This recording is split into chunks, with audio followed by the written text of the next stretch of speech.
The NBC white paper on the American military had so many omissions and fallacies that it gave a very misleading picture of U.S. defenses. While it showed hundreds of pictures of American nuclear weapon systems, it showed only one quick picture of the many long-range, extremely powerful Soviet weapons which are useful only to destroy the United States. Soviet pictures are easily available from reliable sources such as these yearbooks published in London. The program did not tell us that every American weapon it showed is at least 6 years old. We've been in a strategic weapons freeze since 1967, whereas the Soviets have continued building at a crash wartime rate. The program 8 times implied that the United States has overkill. This is simply not true unless we launch a surprise attack on Russia. Since America will never strike first, the only weapons we can count are the very few we might have left after the Soviets attack us.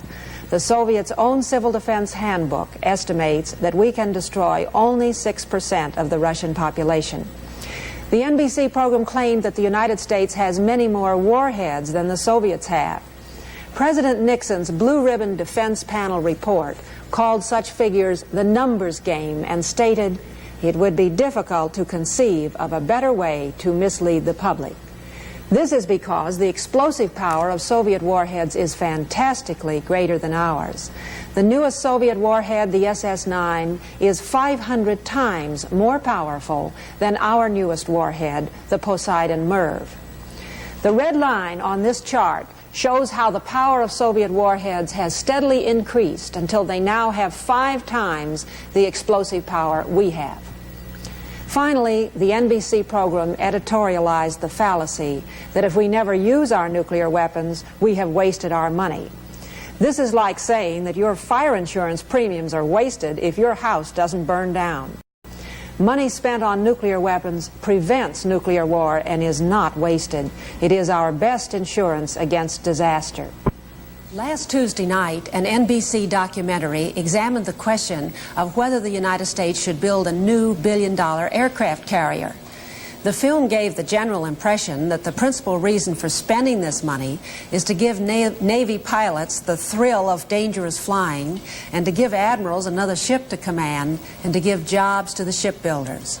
This is about like saying that the principal reason we build hospitals is to give doctors the thrill of practicing surgery and ordering nurses around and to give employees the jobs. I'm glad we have physicians who love their work. That means they'll do it well. But everybody knows the reason we build hospitals is to help sick and injured people. When it comes to our armed services, I'm glad we have men who love their work and take pride in doing their job well. But the reason we spend money on weapons is not to give these men their kicks. It is to defend the United States of America against all enemies. This is what gives you and me the freedom to pursue our own peaceful occupations. Let's face it, America is big and rich and the envy of every country in the world. We must have the expensive weapons we need to defend our country against any aggressor, anytime, at any location. If we don't, we will be at the mercy of an aggressor who wants to commit a sneak surprise attack. At the present time, the Soviets have a larger, a faster, and a more modern Navy than we have. They have more Polaris submarines than we have, more attack submarines. They have cruise missiles and we have none, and then they have many more missile-firing surface ships than we have.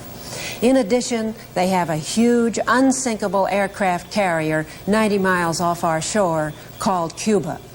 If we want to live in peace and freedom, America will have to have more and better weapons than any enemy. Let's go to work and build them.